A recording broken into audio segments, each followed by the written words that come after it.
Hello दोस्तों, यदि आप हमारे चैनल से नए जुड़े हैं तो हमारे चैनल एवी लाइव को सब्सक्राइब जरूर करें और अपने दोस्तों में शेयर करें।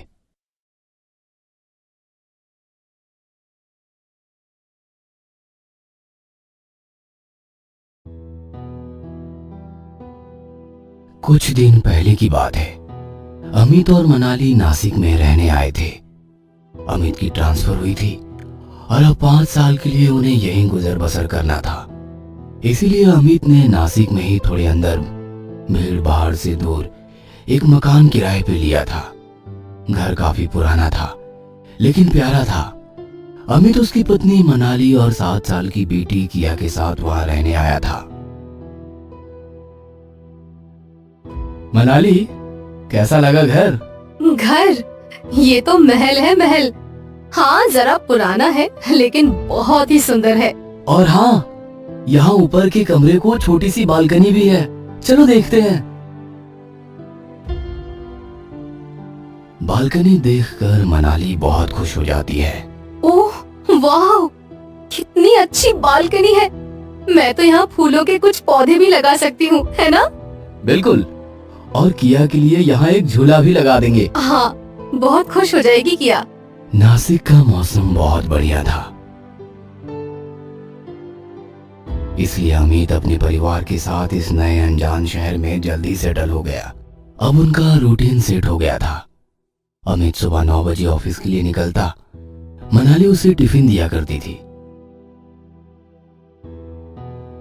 उसके बाद किया को स्कूल के लिए रेडी करवाना, मार्केट जाना, घर की सफाई,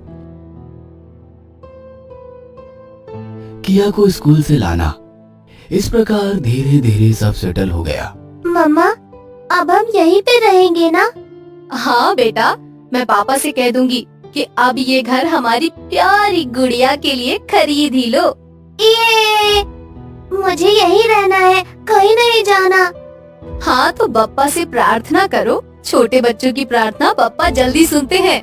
इस प्रकार हंसी खुशी दिन गुजर रहे थे। लेकिन एक दिन जब मनाली दरवाजे पे आए सब्जी वाले से सब्जी ले रही थी। दीदी, क्या आप यहाँ शहर में नए हैं? हाँ भैया, क्यों? आपने कैसे पहचाना? मनाली की बात सुन के सब्जी वाला थोड़ा परेशान सा दिखता है। उसे पसीना छूटने लगता है। वह डर डर के घर को देखने लगता है। भैया, क्या बात है? आप ऐसे क्यों पूछ रहे हैं? नहीं, कुछ नहीं, ऐसे ही।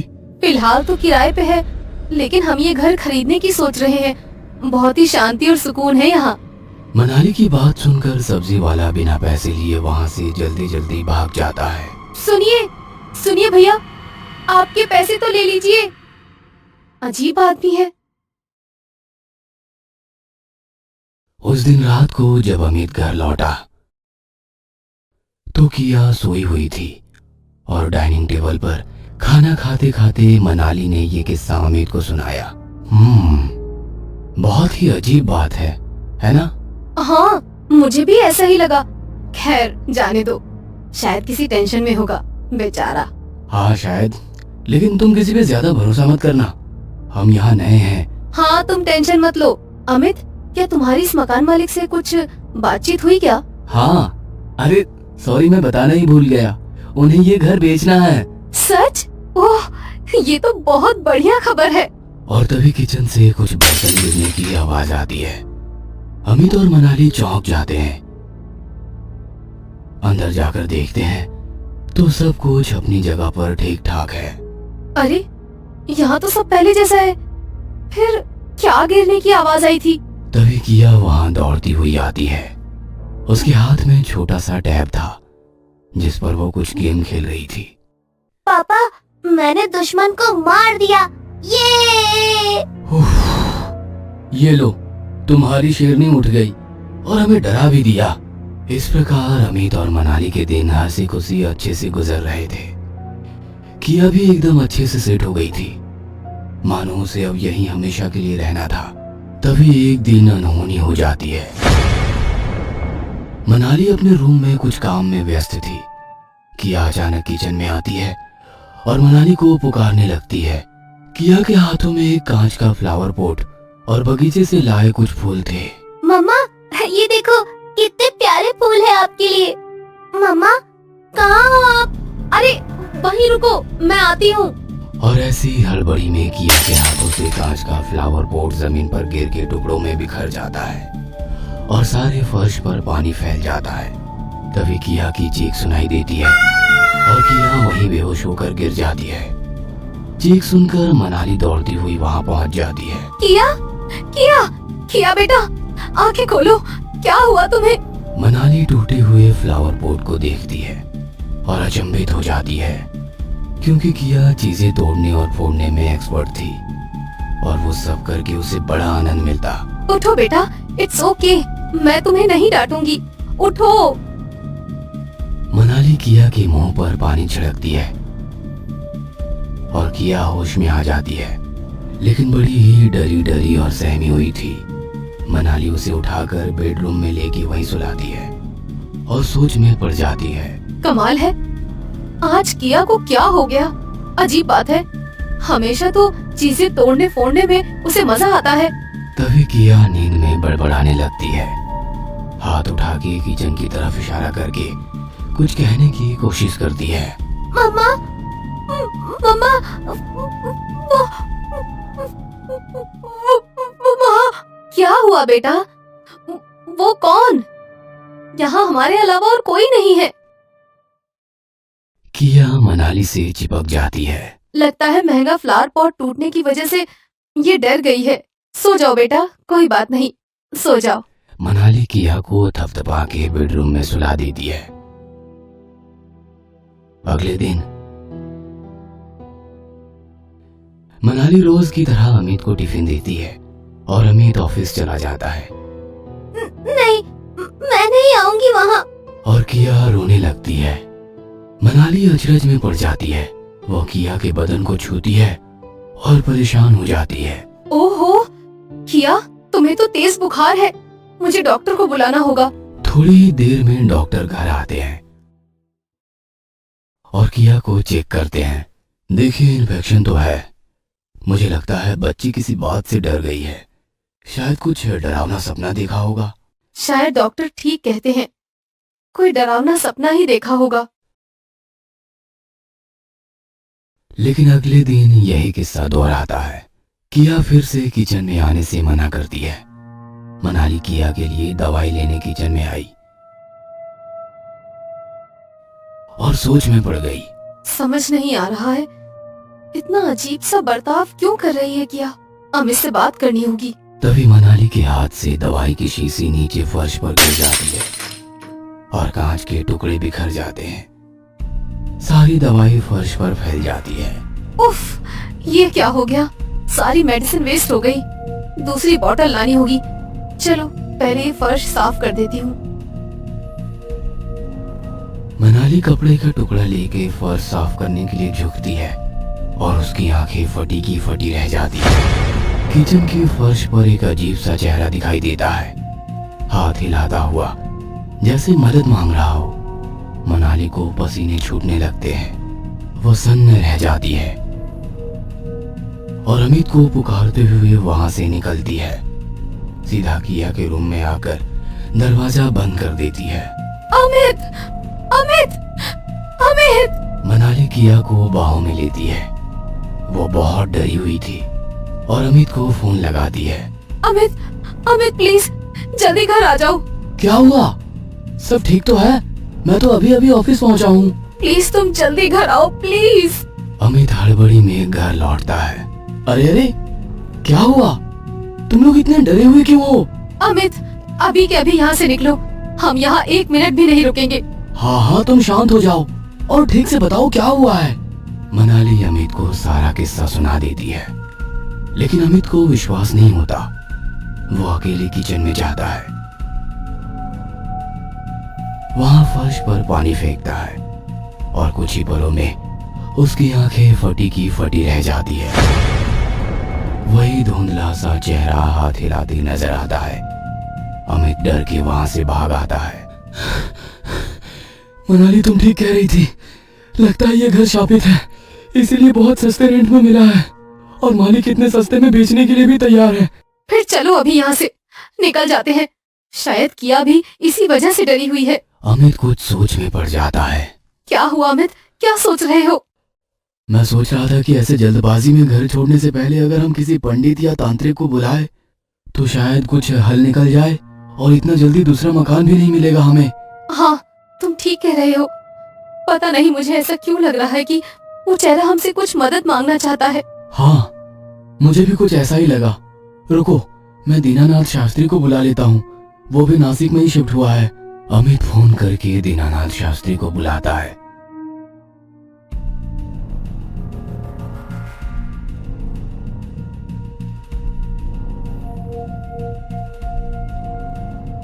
और उन्हें सारी बातें बयां करता है। डरने की कोई बात नहीं है अमित, सारी आत्माएं बुरी नहीं होती, क्योंकि ऐसा होता तो आज किया बेटी तुम्हारे सामने नहीं होती। शास्त्री किचन के फर्श पर पानी फेंकता है और तभी फिर से वो धुंधला सा चेहरा हाथ हिलाता हुआ दिखाई देता है। शास्त्री उससे बात करने का प्रयास करते हैं। कौन हो तुम? हमसे क्या चाहते हो? मुझे मुक्ति चाहिए। मैं यहाँ का पुराना नौकर हूँ। काम करते वक्त उबलता हुआ पानी मेरे शरीर पर गिर गया और मैं पूरी तरह जल गया और मेरी मौत हो गई। लेकिन मेरे मालिक मुझे यहाँ छोड़ गए। 40 साल हो गए, यहाँ कोई नहीं लौटा। ठीक है, हम तुम्हें मुक्ति देंगे, लेकिन वादा करो तुम यहाँ से हमेशा के लिए निकल जाओगे। हाँ, मैं यहाँ से निकल जाऊंगा।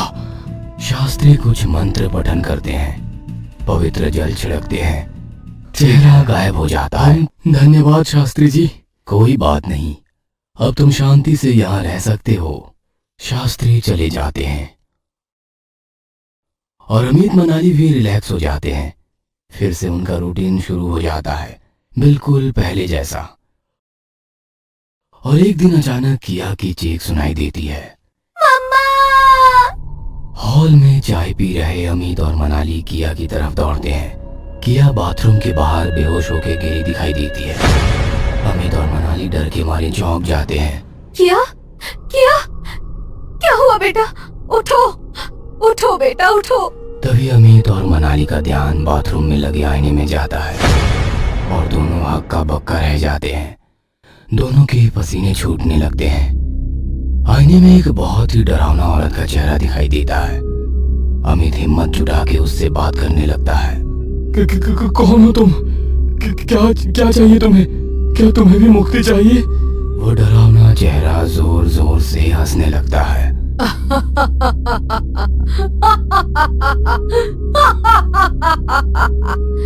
नहीं, वो तो तुमने कुछ दिन पहले ही दे दी थी। तो अब क्या चाहिए? और हमने तो एक आदमी को मुक्ति दी थी। हाँ, लेकिन आत्मा तो रूप बदल सकती है ना। इसका मतलब तुम वही आदमी हो, लेकिन अब तुम्हें क्या चाहिए? शरीर, क्योंकि मुझे मुक्ति पसंद नहीं आई। मुझे फिर से जीना है, इसीलिए शरीर चाहिए। शरीर? माफ कीजिए, हम आपकी कोई मदद नहीं कर सकते। डरावना लेडीज चेहरा हंसने लगता है। अमित और मनाली डर जाते हैं। वो मदद तो तुमने कर भी दी और मैं बहुत खुश हूँ। अमित और मनाली अचरज से एक दूसरे को देखते हैं। उन्हें पसीने छूटने लगते हैं।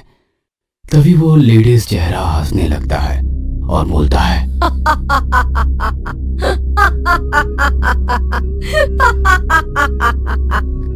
मुझे शरीर चाहिए था और मिल गया मुझे, वो भी इतना जवान और खूबसूरत। अब मैं हमेशा आपके साथ रहूंगी। अमित और मनाली चौंक जाते हैं और एक दूसरे को देखते हैं। तभी पीछे से आवाज आती है। दोनों मुड़कर देखते हैं और पानी पानी हो जाते हैं।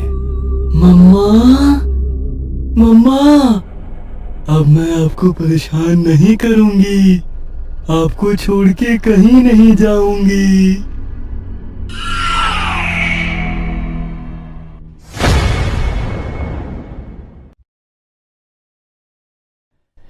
इस दुनिया में लोगों के मन में, बंद घरों में या बंद जुबान के पीछे कई राज होते हैं। ये राज कभी चौंका देने वाले होते हैं तो कभी दिल दहला देने वाले। आज जानेंगे ऐसे ही एक बंद कमरे का राज। जयपुर की तीखे नैन नक्श, घुंघराले बाल वाली सुंदर लड़की रितिका। उसका बचपन से ही एक्टिंग में करियर बनाने का शौक है। वह एक फिल्म स्टार बनना चाहती है। वह मुंबई जाने का सोचती है, पर रुकेगी कहाँ? फिर उसे याद आता है कि उसके एक दूर के रिश्तेदार शिवम भैया का घर मुंबई में ही है। वो कुछ दिन के लिए उनके घर रह लेगी। रितिका शिवम भैया को कॉल लगाती है। कॉल लगाकर रितिका शिवम के कॉल उठाने का इंतजार करती है। जैसे ही शिवम कॉल उठाता है, हेलो हेलो शिवम भैया, रितिका बोल रही हूँ जयपुर से। याद है या भूल गए? अरे हाँ रितिका, वो घुंघराले बाल वाली। तुम्हें कैसे भूल सकता हूँ, कहो कैसे याद किया? भैया आपकी एक मदद चाहिए थी, अगर आप बुरा ना मानो तो। अब बोलो भी रितिका। भैया आपको पता है ना मुझे एक्टिंग का कितना शौक है। मैं मुंबई आना चाहती हूँ। सोच रही हूँ कुछ दिन आपके घर रह लूं। प्लीज भैया मना मत करिएगा। कैसी बातें कर रही हो रितिका, तुम्हारा ही घर है। देखो मैं तो ऑफिस के काम से दिल्ली शिफ्ट हो गया हूँ। मैं और तुम्हारी भाभी चारू हम दोनों दिल्ली ही रहते हैं और मुंबई वाला घर पूरा खाली है। तुम मुंबई पहुंच जाओ तो कॉल कर देना। मैं एक लड़का भेज दूंगा, वो न्यूज़पेपर बांटने आता है। वो तुम्हें घर की चाबियां दे देगा।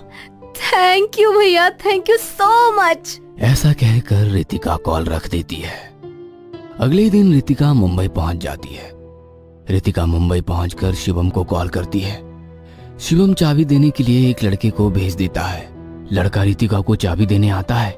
लड़का रितिका को चाबी देते वक्त कहता है, ये लीजिए चाबियाँ, पर मैडम ध्यान रहे इस घर की चीजों से ज्यादा छेड़छाड़ मत कीजिएगा, खासकर कपड़ों से। ओके यंग बॉय, तुमने चाबियां दे दी ना, अब तुम जाओ ना, मुझे ज्ञान मत दो। इतना ट्रैवल करके आई हूँ, थक गई हूँ। रितिका उस लड़के से चाबियां ले लेती है और उससे उसका नाम पूछती है। वैसे नाम क्या है तुम्हारा? जी धीरज। इतना कहकर लड़का चला जाता है। रितिका घर के अंदर जाती है। घर बहुत आलीशान था। रितिका सीधे बेडरूम में जाती है। रितिका वहां शिवम भैया और चारू की एक तस्वीर देखती है। रितिका तस्वीर को देखकर कहती है, नॉट बैड नॉट बैड। मानना पड़ेगा भैया को, क्या पसंद है भैया की। कितनी खूबसूरत है चारू भाभी। चलो अब नहा लेती हूँ, बहुत थकावट हो गई है, थोड़ा अच्छा लगेगा। रात भी हो गई है, खा पी कर सो जाऊंगी और सुबह ऑडिशन देने भी जाना है। ऐसा सोचकर रितिका नहाने चली जाती है। रितिका नहाकर बाहर आती है। वह खिड़की में आकर देखती है और कहती है, वाओ सो ब्यूटीफुल मुंबई यार, कितना मस्त व्यू है, क्या मूनलाइट आ रही है। वो बाहर देख ही रही थी कि उसकी नजर कमरे में एक टेबल पर रखे एक लाल लहंगे पर पड़ी। वो खुद से कहती है, oh my God, so much pretty, क्या मस्त लहंगा है। मैं इसको एक बार पहनकर ट्राई करती हूँ। रितिका बहुत खुशी से उस लहंगे को पहन लेती है। वो उस लहंगे को पहनकर जैसे ही खुद को मिरर के सामने देखने जाती है, अचानक से लाइट चली जाती है। ओहो, इस लाइट को भी अभी जाना था। मुंबई में भी लाइट जाती है, ये तो कमाल ही हो रहा है बिल्कुल। बट इट्स ओके, मेरे पास मोबाइल है, वो कब काम आएगा। रितिका अपने मोबाइल की टॉर्च जलाने के लिए मोबाइल उठाती है। रितिका का मोबाइल बैटरी लो बताकर स्विच ऑफ हो जाता है। अरे इस मोबाइल को क्या हो गया, अभी थोड़ी देर पहले तो फुल बैटरी थी। रितिका को बहुत गुस्सा आता है। वो गुस्से में कहती है, क्या सब कुछ बुरा आज मेरे ही साथ हो जाएगा मेरी जिंदगी में। एक लहंगा क्या पहन लिया, लाइट भी चली गई, मोबाइल भी ऑफ हो गया। रितिका खिड़की की तरफ चली जाती है। वह बाहर देखकर चौंक जाती है, क्योंकि उसके मकान को छोड़कर बाकी सारे मकानों में लाइट आ रही थी। हो क्या रहा है यहाँ, सिर्फ मेरे यहाँ लाइट क्यों नहीं आ रही। ऐसा कहकर जैसे ही पीछे घूमती है, वो डर कर गिर जाती है। उसके सामने एक जला चेहरा था। उसके बड़े बड़े दांत थे। वह पूरी जली हुई थी। उसके हाथ पैर सब काले थे। उसने भी लाल रंग का लहंगा पहना हुआ था। रितिका ये सब देखकर बहुत डर जाती है। रितिका के पसीने छूटने लगते हैं। कौन हो तुम? यहाँ क्या कर रही हो? और अंदर कैसे चली आई? चली जाओ यहाँ से। Help help please, help somebody help. पर उसकी आवाज कोई नहीं सुनता। रितिका दरवाजे की तरफ दौड़ती है और उसे खोलने की कोशिश करती है, पर दरवाजा खोलता ही नहीं है। इतने में वो लाल लहंगा पहनी हुई महिला रितिका के ऊपर कूद पड़ती है और रितिका के हाथों को नोचने लगती है। रितिका के हाथों से खून निकलने लगता है। रितिका उसको जोर से एक धक्का मारती है, पर उससे वो महिला हिलती भी नहीं है। तभी रितिका जय हनुमान कहकर धक्का मारती है। तब जाकर वो महिला दूर जा गिरती है। रितिका समझ जाती है ये कोई आम इंसान नहीं, चुड़ैल है। रितिका फटाफट अपने बैग से एक सिद्ध तुलसी माला निकालती है और उसको हाथ में पहन लेती है। जैसे ही रितिका ने इस माला को पहना, वह चुड़ैल वहां से गायब हो गई और तुरंत लाइट आ गई। तभी वह देखती है कि उसके मोबाइल में उजाला होता है और वो देखकर चौंक जाती है। उसके मोबाइल की बैटरी फुल थी। हे भगवान, प्लीज सेव मी। मेरे साथ क्या हो रहा है? रितिका उस बेड पर बैठी रहती है। तभी रितिका सोचती है कि आज तो उसका बुरा हाल हो गया। वो मुंह धो के आ जाती है। वह सोचती है कि ये रात जैसे तैसे निकल जाए। वह हीरोइन बनने का सपना छोड़ चुकी थी। रितिका बाथरूम में जाने लगती है। तभी उसे याद आता है कि इस सिद्ध तुलसी माला को अंदर ले जाना सही नहीं रहेगा और ये पानी में भीग जाएगी। वह माला उतारकर बाथरूम के अंदर चली जाती है। रितिका जैसे ही अपना मुंह धोकर मिरर में देखती है, वो उस चुड़ैल को अपने पीछे देखती है। नहीं नहीं, मुझे मत मारो प्लीज। मैं तुम्हारे हाथ जोड़ती हूँ, प्लीज। चुड़ैल रितिका से वापस लिपट जाती है। वह वापस रितिका को अपने नाखूनों से नोचने लगती है। मुझे छोड़ दो। मुझे तुम क्यों मारना चाहती हो? प्लीज मुझे बता तो दो, तुम मुझसे क्या चाहती हो? लहंगा, ये लहंगा मेरा है। इसको कोई नहीं पहन सकता। इसको जो भी पहनेगा मैं उसको मार दूंगी। इस लहंगे पर सिर्फ मेरा हक है। रितिका चुड़ैल को फिर जय हनुमान का नारा लगाकर दूर फेंक देती है और बाथरूम से बाहर आ जाती है। रितिका फटाफट उस लहंगे को खोल देती है और तुलसी माला वापस पहन लेती है। चुड़ैल वापस गायब हो जाती है। रितिका सोचती है आखिर लहंगे में क्या है। तभी रितिका को वो चाबी देने वाला लड़का याद आया जिसने कहा था, ये लीजिए चाबियां, पर मैडम ध्यान रहे इस घर की चीजों से ज्यादा छेड़छाड़ मत कीजिएगा, खासकर कपड़ों से। यह सोच रितिका बहुत उत्सुक हो जाती है। रितिका अपने कमरे से बाहर आती है और देखती है उसके कमरे के बगल वाले कमरे का दरवाजा हल्का सा जला हुआ है और काला पड़ा हुआ है। उस कमरे पर बड़ा सा ताला लगा हुआ था। रितिका अपने बालों से एक हेयर पिन निकालती है और उस ताले को खोल देती है। रितिका जैसे कमरे के अंदर घुसती है, वह देखती है उस कमरे की दीवारें खून से सनी हुई थी। बहुत सारे तस्वीरें कागज जले हुए थे। रितिका के हाथों एक फोटो लगती है। रितिका की आंखें फोटो को देखकर फटी की फटी रह जाती है। फोटो में शिवम भैया थे, पर उनके साथ जो लड़की थी वो चारू नहीं थी। तभी उसे एक आधा जला हुआ कागज मिलता है जिस पर लिखा था, तुमने चाहे मुझे प्यार में धोखा दिया हो, पर मैं तुमसे हमेशा प्यार करूंगी, तुम्हारी पायल। रितिका को वहां कुछ जली हुई हड्डियां भी मिलती है। कमरे की हालत देखकर रितिका को इतना तो समझ आ जाता है कि यहाँ किसी को मारकर जला दिया गया है, पर उसे समझ में नहीं आता है कि आखिर इस लहंगे का और उस चुड़ैल का शिवम भैया से क्या कनेक्शन है। तभी रितिका को वो धीरज याद आता है। रितिका मन ही मन सोचती है कि आखिर धीरज को कुछ ना कुछ तो पता ही होगा। वो उससे सुबह मिलने की ठान लेती है। रितिका सुबह होने का इंतजार करती है। सुबह होते ही रितिका धीरज का इंतजार करती है। थोड़ी देर में वो धीरज न्यूज़पेपर बांटता हुआ रितिका के घर के सामने आ जाता है। सुनो लड़के, हाँ बोलिए मैडम। एक बात बताओ, शिवम भैया इस मकान को छोड़कर क्यों गए? मुझे क्या पता मैडम, मेरा काम न्यूज़पेपर बांटना है, घरों में ताका झाकी नहीं। सुनो, अगर तुम नहीं बताओगे तो मैं पुलिस में तुम्हारी शिकायत कर दूंगी कि तुमने एक लड़की को जला कर मारा है। नहीं नहीं मैडम, मैंने नहीं मारा, वो तो शिवम भैया ने ही। इतना कहकर धीरज बोलता बोलता रुक जाता है। क्या बोलो? क्या साहब नहीं? मैडम मैं तो गरीब आदमी हूँ, न्यूज़पेपर बांटकर अपना गुजारा करता हूँ, पर आपसे ये बात कह रहा हूँ बस।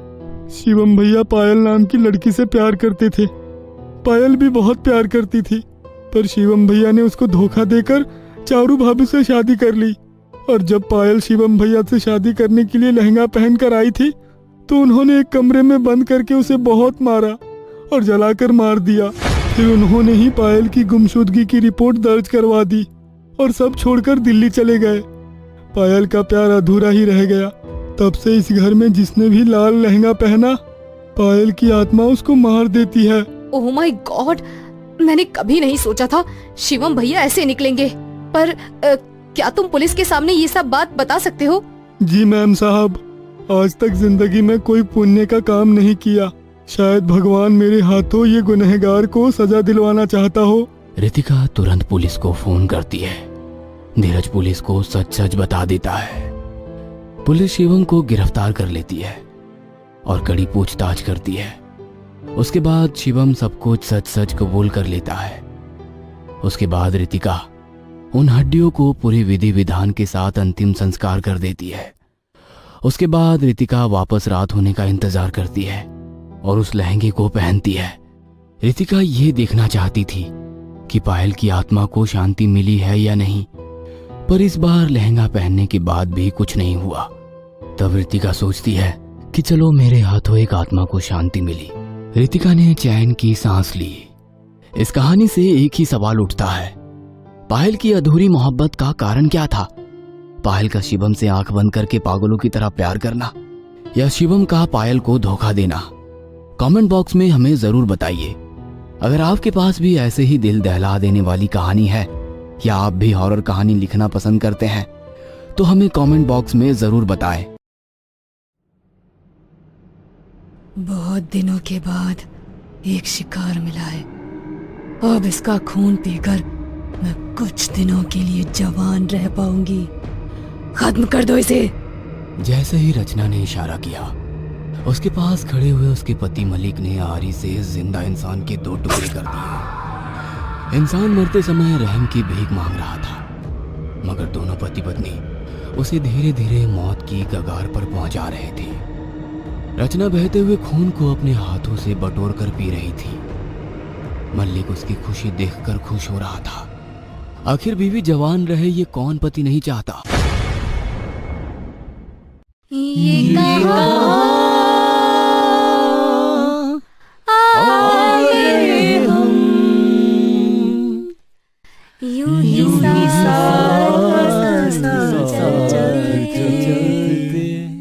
गाना गाते हुए 4 दोस्त कार में मस्ती कर रहे थे। ये चारों घर वालों से झूठ बोलकर गोवा अपनी लाइफ एंजॉय करने जा रहे थे। यार मुझे बहुत डर लग रहा है। इस तरह घर वालों से झूठ बोलकर हम लोग निकल तो गए, मगर यदि उन्हें पता चला तो बहुत नाराज होंगे। क्यों? वो तुझे गोवा देखने आएंगे या तू उन्हें बता देगी? ये लड़की भी ना, इसे तो साथ लाना ही नहीं था। खुद तो डरती है, दूसरों को भी डराती रहती है।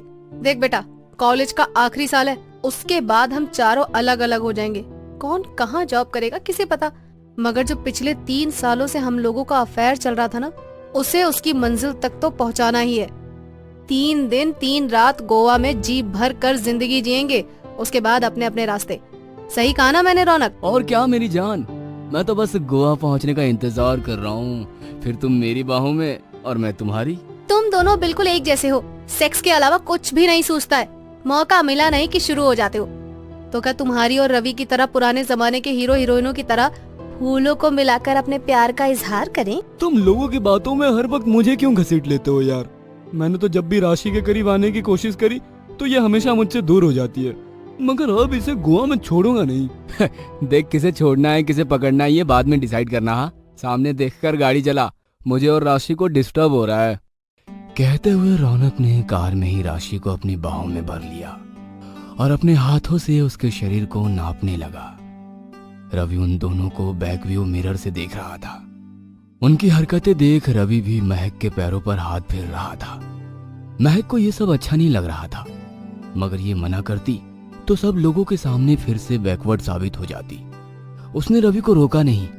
अभी मुझे तुमसे एक किस चाहिए।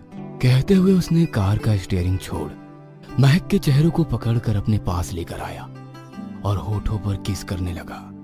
उसे कार का होश ही नहीं था। उन दोनों को किस करते देख रौनक चिल्लाया, बहुत गर्मी आ रही है तुम दोनों को, अरे जरा सामने देख। रौनक की आवाज सुनकर रवि ने गाड़ी का स्टीयरिंग संभाला, मगर देर हो चुकी थी। उनकी गाड़ी एक पेड़ से टकरा गई। अरे यार, अब ये मुसीबत कहाँ से आ गई। ये मुसीबत आई नहीं है, उसे बुलाया गया है। तुम कुछ देर इंतजार नहीं कर सकते थे? हाँ, मगर तुम्हें तो रोमांस के कीड़े ने काट रखा था। अब नीचे उतर कर देखो कार का क्या हाल है। मुझसे कह रहे हो? हाँ, खुद क्या कर रहे थे? मुंबई से लेकर यहाँ तक गाड़ी मैं चला रहा था और तुम मजे ले रहे थे। यदि थोड़ी देर मैंने एंजॉय करने का सोच लिया तो क्या बुरा कर लिया। हेलो गाइस, ये लड़ने का टाइम नहीं है। भगवान का शुक्र है हम चारों सुरक्षित हैं। जो हो गया सो हो गया, अब आगे का सोचो क्या करना है। चारों कार से नीचे उतरकर देखने लगे। ये कार तो बुरी तरह डैमेज हो गई है। इसको सुधारने के लिए अब इस हाईवे पर कोई मैकेनिक भी नहीं मिलेगा। हम किसी से लिफ्ट ले लेते हैं। अरे हाईवे पर अनजान लोग गाड़ी नहीं रोकते, और जो रोक लेंगे वो हम चारों को कैसे लिफ्ट देंगे। हम लड़कियां तो आसानी से लिफ्ट लेकर चले जाएंगे, मगर तुम लोगों का क्या होगा? अरे बेकार की बातें मत करो। लड़कियों का हाईवे पर किसी से लिफ्ट लेना खतरे से खाली नहीं होगा। थोड़ा सा आगे बढ़कर देखते हैं, कहीं कुछ व्यवस्था हो जाए। चारों उस सुनसान रास्ते पर अकेले चले जा रहे थे। मुझे बहुत डर लग रहा है। प्लीज हम हमारे घर वालों से कांटेक्ट कर लेते हैं, वो हमारी मदद करेंगे। चुप कर, क्या बोलेगी? हम लोग गोवा मस्ती करने जा रहे थे, रास्ते में हमारी कार का एक्सीडेंट हो गया। हमें आकर बचा लो, घर वाले जिंदा मार देंगे। चुपचाप चल और बस ये रात गुजर जाए, सुबह कुछ सोचेंगे। सब लोग थोड़ा सा आगे बढ़े ही थे कि जंगलों में सियार के रोने की आवाजें आने लगी। दोनों लड़कियां अब डर कर लड़कों के करीब आ गई। लड़कों ने उन्हें हिम्मत दी और धीरे धीरे आगे बढ़ने को कहा। अरे यार, आज का दिन ही बुरा था। तुम लोगों से कहा था जल्दी निकल लेंगे, मगर तुम लोगों ने निकलने में ही कितनी देर कर दी। अब कोई नई मुसीबत ना आ जाए। रौनक ने इतना कहा ही था कि हवाओं ने अपना रुख बदल लिया और आसमान में बिजली कड़कड़ाने लगी। मुसीबत का नाम लो और मुसीबत हाजिर। अब बारिश न शुरू हो जाए, क्योंकि हम लोगों के पास सर छुपाने की भी जगह नहीं है अब। कुछ ही दूर चलने के बाद उन लोगों को एक बंगला दिखाई दिया, जिसे देखकर रवि और रौनक के चेहरे पर चमक आ गई। उन्होंने लड़कियों से कहा, बस परेशानी सॉल्व हो गई। सामने घर है, आज रात वहीं पर बिता लेंगे। इस सुनसान से हाईवे पर जंगलों के बीच घर, कुछ अजीब नहीं लग रहा है?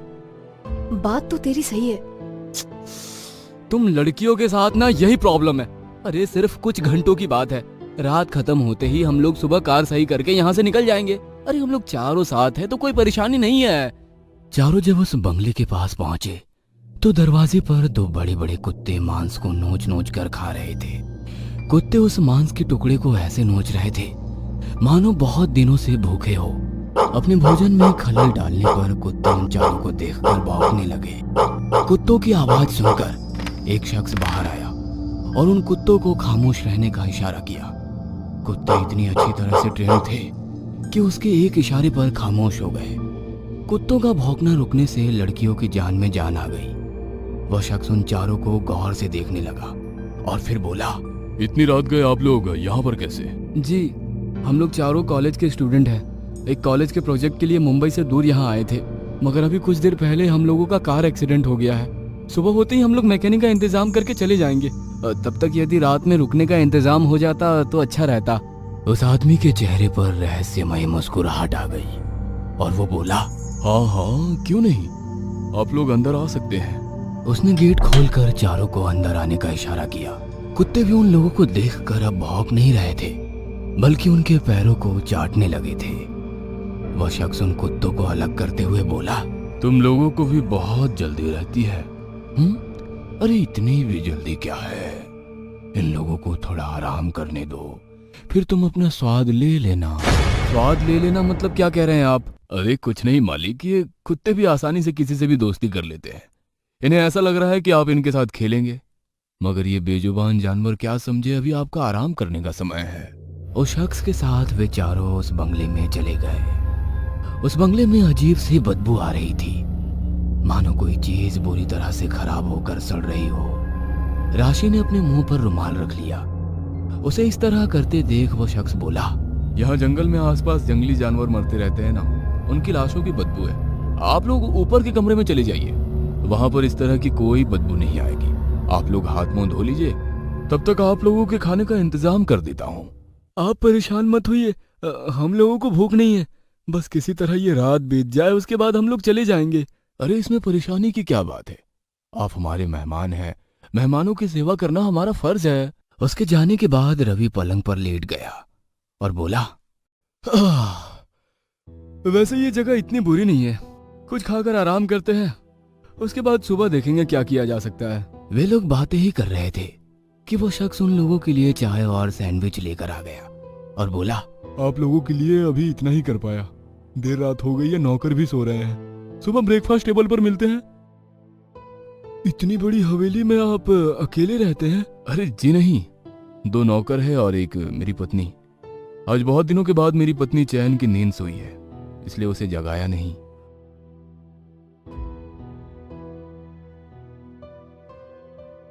उसके जाने के बाद उन लोगों ने फटाफट डिनर किया और सो गए।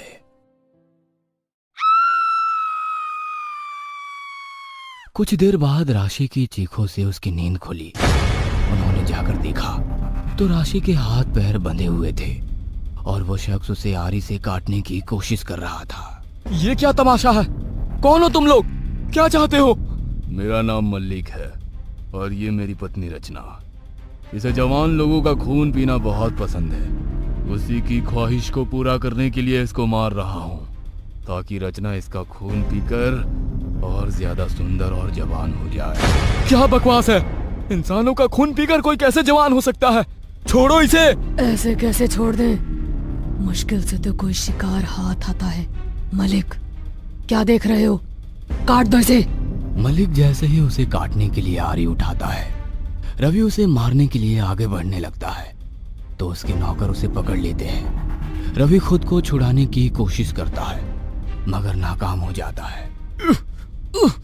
ये लोग तो पागल हैं, मगर तुम लोग इनका साथ क्यों दे रहे हो? क्या तुम्हें अपने अंजाम की फिक्र नहीं? अंजाम की फिक्र नहीं है, क्योंकि इतना पैसा मिलता है कि हम आराम से रहते हैं। छोड़ दो हमें, वरना अंजाम बहुत बुरा होगा। अंजाम की फिक्र करते तो अभी तक जिंदा नहीं रह पाते। मलिक, काट दो इसे। राशि का खून होते हुए मैं नहीं देख सकती, पहले मुझे मार दो। मरना तो तुम सबको है, कोई बात नहीं, तुम्हारी अंतिम इच्छा पूरी कर देते हैं। पहले तुम्हें ही मौत के घाट उतार देता हूँ। मलिक आरी लेकर उसकी ओर बढ़ने लगा और उसकी गर्दन काटने की कोशिश करने लगा, मगर वो कामयाब नहीं हो पाया। 2-3 बार कोशिश करने के बावजूद भी वो उसकी गर्दन नहीं काट पाया। वो आरी गर्दन को बिना काटे ही आर पार हो रही थी तो महक जोरों से हंसने लगी और बोली, मरे हुए इंसान को क्या मारोगे तुम मलिक? हम लोग तो पहले ही मर चुके हैं, मगर मुक्ति शायद इसीलिए नहीं मिली क्योंकि तुम्हें तुम्हारे अंजाम तक पहुंचाना था। कहते हुए उन चारों का रूप बदल चुका था। चारों एकदम सफेद हो गए थे, सर से खून की धार बह रही थी। उन चारों का वो रूप देखकर नौकर डर कर भाग गए। राशि ने एक इशारा किया और अगले दिन अखबार की सुर्खियां थी, हाईवे पर कार एक्सीडेंट में 4 कॉलेज के बच्चों की मौत और वहीं थोड़ी दूर एक कॉटेज में मकान मालकिन और मालकिन की विभत्स तरीके से हत्या। मौकाए वारदात पर कई मानव शरीर के कंकाल बरामद।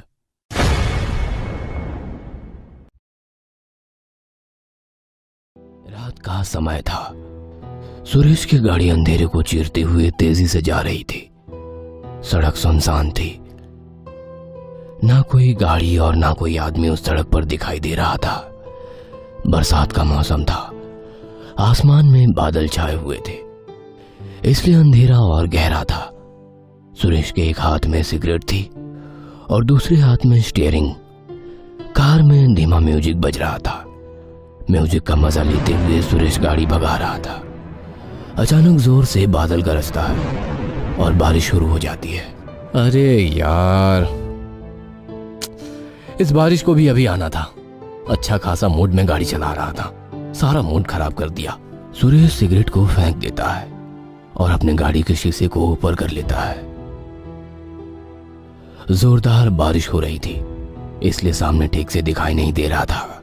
यार, इस बारिश के कारण गाड़ी की रफ्तार भी धीमी हो गई है। ऐसे ही रहा तो मुझे पहुंचने में बहुत देर हो जाएगी। सुरेश अपनी गाड़ी की स्पीड बढ़ाता है। हालांकि उसे सामने कुछ साफ दिखाई नहीं दे रहा था। उसने सोचा कि इतनी रात हो चुकी है और उसमें ये बारिश, सड़क तो खाली हो गई। अब सड़क पर बारिश और बारिश को चीरती सुरेश की कार। अचानक सुरेश की कार के सामने कोई आता है। सुरेश अपनी गाड़ी मोड़ देता है और नहीं! सुरेश को होश आता है। तब वो देखता है कि वो सही सलामत है। हालांकि उसका सर स्टीयरिंग पर लगने से उसके सर से खून बह रहा था। आज तो बाल बाल बच गया। पता नहीं कौन मेरी गाड़ी के सामने आया था। सुरेश अपनी गाड़ी को रिवर्स लेता है और फिर से अपना सफर शुरू करता है। अब सुरेश धीरे धीरे आगे बढ़ रहा था। बारिश का कहर शुरू था। सड़क पर अब धुंधला धुंधला दिख रहा था। तभी उसे एक हवेली नजर आती है। शुक्र है, आखिरकार इस सुनसान रास्ते पर कुछ तो मिला। सुरेश अपनी गाड़ी को उस हवेली के अंदर ले जाता है। सुरेश अपनी गाड़ी से उतर जाता है और हवेली के दरवाजे के पास जाता है। वो हवेली का दरवाजा खटखटाता है। कोई है? मुझे थोड़ी मदद चाहिए। हेलो, कोई है? तभी दरवाजा खुलता है। सुरेश देखता है कि दरवाजे के पास कोई नहीं है। सुरेश हवेली के अंदर जाता है। हेलो, कोई है? आओ आओ, इस हवेली में तुम्हारा स्वागत है। सुरेश पीछे देखता है तो एक अधेड़ उम्र का आदमी कुर्सी पर बैठे हुए चाय पी रहा था। उसने आग भी जलाई थी और आग के पास बैठकर सेक ले रहा था। सॉरी, मैंने आपको इतनी रात गए तकलीफ दी। तुम्हारी तकलीफ दूर करना ही मेरा काम है। आओ, यहाँ बैठ जाओ। सुरेश भी आग के पास एक कुर्सी पर बैठ जाता है। वो क्या है कि मेरे सिर पर छोटी सी चोट लगी है और बाहर काफी बारिश हो रही है, इसलिए मैं यहाँ कुछ वक्त गुजारने आया हूँ। यहाँ कोई आता नहीं, बल्कि उसे लाया जाता है। मतलब तुम समझ जाओगे। मेरा नाम मूसा है। 10 साल से मैं इसी हवेली में रह रहा हूँ। मेरा नाम सुरेश है। एक काम के सिलसिले में शहर जा रहा था। बारिश से तुम्हें ठंड लगी होगी। लो, चाय पी लो। कुर्सी के पास वाली टेबल पर ही एक चाय का कप था। ये कप आपने पहले से ही यहाँ रखा था? तुम्हारे नसीब में ये चाय थी। कहते हैं ना, दाने दाने पे लिखा है खाने वाले का नाम। सुरेश चाय ले लेता है। आप यहाँ अकेले रहते हैं? हाँ, जब से यहाँ आया हूँ अकेले ही दिन गुजार रहा हूँ। और आपका परिवार? परिवार, दोस्त, रिश्ते, नाते, ये सब एक हद तक ही साथ रहते हैं। मैं जहाँ हूँ वहाँ सभी को अकेले ही रहना पड़ता है। सुरेश को कुछ समझ में नहीं आया। आप यहाँ शहर से इतनी दूर सुनसान सड़क पर इस हवेली में आए कैसे? ये कहानी है 10 साल पहले की। मैं भी शहर में अपने परिवार के साथ रहता था। बहुत ही खुश था मैं अपने संसार में। एक दिन मुझे कॉल आता है। हेलो मूसा। Yes sir. तुम्हें काम के सिलसिले में शहर के बाहर जो हमारी नई फैक्ट्री है वहां जाना होगा। वहां कुछ परेशानियां आ रही है, तुम जाके वहां देखो। मेरे बेटे का कल जन्मदिन था, पर मैं बॉस को भी ना कह सकता था। दिल पर पत्थर रखकर मैंने हाँ कर दी। मुझे उसी रात निकलना पड़ा। मैंने अपना सामान लिया। बेटा सो रहा था। मैंने उसके सर पे हाथ रखा और कहा हैप्पी बर्थडे। इसके बाद मैंने कार चालू की और सफर पर निकल पड़ा। रात बहुत थी, इसलिए सड़क भी सुनसान थी। मैं अपने धुन में रास्ते को चीर के आगे निकल रहा था। अचानक जोर से बादल गरजे और बारिश शुरू हुई। बारिश इतने जोर की थी कि मुझे गाड़ी के आगे का सब धुंधला दिख रहा था। मैं अपने ही रफ्तार में चल रहा था और अचानक मेरी गाड़ी के सामने कोई शख्स आया। मैंने गाड़ी मोड़ी। रफ्तार के कारण मेरी गाड़ी एक पेड़ से जा टकराई। मुझे होश आया तो मैं जख्मी था। थोड़ी देर बाद मैं इसी हवेली में आ पहुंचा।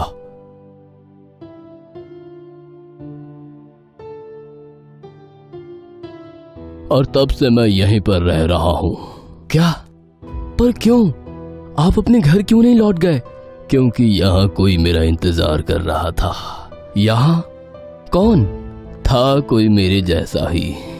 तो फिर आप कब तक यहाँ रहने वाले हो? बस आज मेरा इंतजार खत्म हो गया। अब मैं यहाँ से जा सकता हूँ। इंतजार खत्म हुआ मतलब? अब तुम जो आए हो। मैं कुछ समझा नहीं। तभी मूसा चाय का कप सुरेश की तरफ फेंकता है जो उसके आर पार चला जाता है। ये क्या हुआ? तुम्हारी उस एक्सीडेंट में ही मौत हो गई थी। अब तुम्हें यहाँ तब तक रहना होगा जब तक तुम्हारे जैसा कोई यहाँ नहीं आ जाता। नहीं।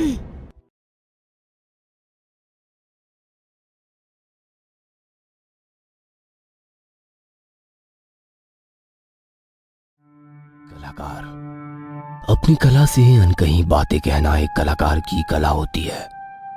इसी कला के सहारे वो अपने अंदर के भाव जैसे खुशी, दुख, क्रोध आदि दिखाते हैं। कुछ कलाकार अपनी कला से हमें कुछ संदेश देना चाहते हैं। अगर हमें समझ आया तो ठीक, वरना Ramesh Gaitonde, senior inspector, Maharashtra police. Police कर्मियों की तबादला कोई नई चीज नहीं होती। पुलिस की ड्यूटी में कई बार उन्हें तबादला मिलता है। गाड़ी आकर एक बंगले के पास रुकती है। साहब, यही बंगला नंबर 36 है। मीरा उठो, घर आ गया। मीरा की नींद खुलती है। मीरा खिड़की में से बंगले की तरफ देखती है। उसकी गोद में उसका बेटा राहुल सो रहा था। उसे सोने दो, आंख खुलेगी तो वह बंगले के अंदर होगा। मीरा राहुल को गोद में उठा लेती है और रमेश के साथ बंगले के अंदर चली जाती है। बंगले का दरवाजा खुलता है। बंगला बड़ा ही आलीशान होता है। पुराना होते हुए भी उसकी खूबसूरती देखने लायक थी। ये बंगला तो बहुत खूबसूरत है। हाँ, मीरा एक कमरे में राहुल को सुला देती है और बंगले का मुआयना करती है। उसे एक कमरे में एक अलमारी दिखाई देती है। अलमारी के शीशे में वो अपने आप को देखती है।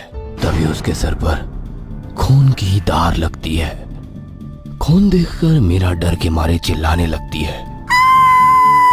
यह सुनकर रमेश दौड़ा दौड़ा मीरा के पास आता है। क्या हुआ? तुम चिल्ला क्यों रही हो? ये देखो, खून। रमेश ऊपर देखता है तो उसे दिखता है कि लाल रंग की शीशी से रंग मीरा के सिर पे गिर रहा है। तुम भी ना? ये तो सिर्फ लाल रंग है, तुम तो खामोखा डर रही हो। तभी रमेश को अलमीरा के ऊपर की रंग और ड्राइंग पेपर दिखाई देता है। जब वो उसे देखता है तो पेपर पर बड़ी सी पेंटिंग्स होती है। ये पेंटिंग्स तो काफी सुंदर है। मगर ये पेंटिंग्स हैं किसकी? क्या पता, पर राहुल इसे देखकर बहुत खुश हो जाएगा। हाँ, उसे ड्राइंग्स काफी पसंद है। शाम को जब सभी खाना खा रहे होते हैं तब मैं पालक की सब्जी नहीं खाऊंगा। ऐसा नहीं करते बेटा, खा लो। नहीं माँ, मुझे पालक पसंद नहीं है। अगर तुम ये सब्जी खाओगे तो मैं तुम्हें एक सरप्राइज दूंगा। कैसा सरप्राइज? वो तो तुम्हें खाना खत्म करने पर ही पता चलेगा। इसके बाद राहुल अपना खाना खत्म कर लेता है। अब मैंने अपना खाना भी खत्म कर लिया है, अब तो मुझे मेरा सरप्राइज दे दो। रमेश वो ड्राइंग पेपर और रंग राहुल को दे देता है। वाह पापा, ये रंग आप कहाँ से लाए? अरे वो सब छोड़ो, अब तुम इससे अच्छी ड्राइंग बनाना। हाँ पापा। अगले दिन रमेश जब अपने काम पर जा रहा था तब उसने देखा कि राहुल ने एक चम्मच की पेंटिंग निकाली है जिस पर खून लगा है। यह देखकर रमेश को काफी अजीब लगा। ये क्या, राहुल ने ऐसी पेंटिंग क्यों बनाई है? वो तो कभी ऐसी पेंटिंग्स नहीं बनाता। राहुल सो रहा था, इसलिए रमेश ने उसे इस पेंटिंग के बारे में कुछ नहीं पूछा। रमेश पुलिस स्टेशन आता है। पुलिस स्टेशन में अपना काम करने लगता है। तभी मीरा का फोन आता है। हेलो रमेश, हाँ घर का गैस खत्म हो गया है, मैं आपके लिए खाना भी नहीं बना पाई। मैंने गैस मंगवा दिया है, शाम तक आ जाएगा। बस आज के दिन आप होटल में खाना खा लीजिएगा। ठीक है, कोई बात नहीं। रमेश अपना काम निपटा कर एक होटल में खाना खाने जाता है। तभी होटल का एक आदमी तेल का डिब्बा अंदर लेकर जा रहा था। शायद डिब्बे में कोई छोटा सा छेद था, इसके कारण फर्श पर तेल गिर जाता है। अरे छोटू, ये तेल साफ कर दे। सुनिए, मुझे एक कांटा चम्मच दीजिए। वेटर चम्मच लेकर आ रहा होता है। तभी वहां एक आदमी चलकर आता है। उसका पैर तेल पर पड़ता है और वो फिसलकर वेटर के ऊपर गिर जाता है।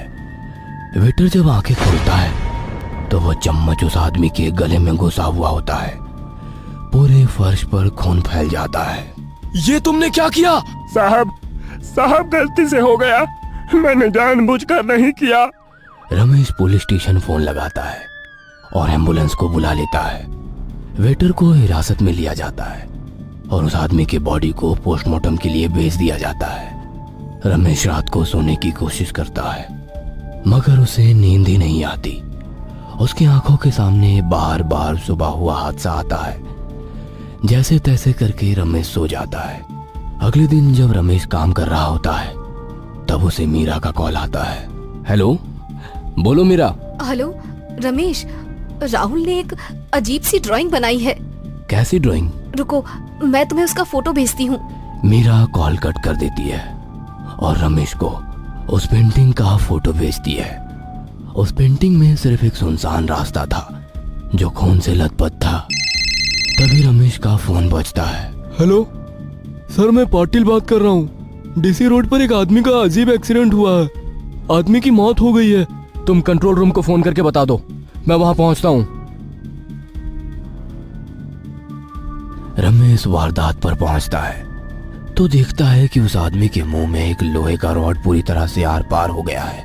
लोगों से पूछताछ करने पर पता चला कि इस आदमी के कार के टायर अचानक से फट गए और गाड़ी जाकर रोड के किनारे बाहर निकली हुई इस रॉड से टकराई। रमेश को कुछ भी समझ नहीं आ रहा था। राहुल एक अजीब सी ड्राइंग बनाता है और उससे खून हो जाता है। शाम को रमेश घर पहुंचकर राहुल से उस पेंटिंग के बारे में पूछता है। राहुल, तुमने ये पेंटिंग क्या सोच के बनाई बेटा? पता नहीं पापा। पता नहीं? तुम खुद पेंटिंग बना रहे हो और तुम्हें पता नहीं? आप उस बच्चे पर क्यों गुस्सा हो रहे हो? ये एक इत्तेफाक भी तो हो सकता है। ये कोई इत्तेफाक नहीं है मेरा। इसके बाद रमेश अपना फोन निकालता है। हेलो पाटिल। Yes sir. आज हुए एक्सीडेंट और होटल में मरे हुए आदमी के बीच में कुछ कॉमन है क्या? चेक करो। जैसे ही तुम्हें कुछ खबर मिलती है मुझे फोन करना। जी सर। अगले दिन पुलिस स्टेशन में। सर, ये बिल्ला है। ये उन दोनों का भी दोस्त है। ये तीनों पहले चोरी किया करते थे मगर कुछ सालों से इन्होंने चोरी करना बंद कर दिया है।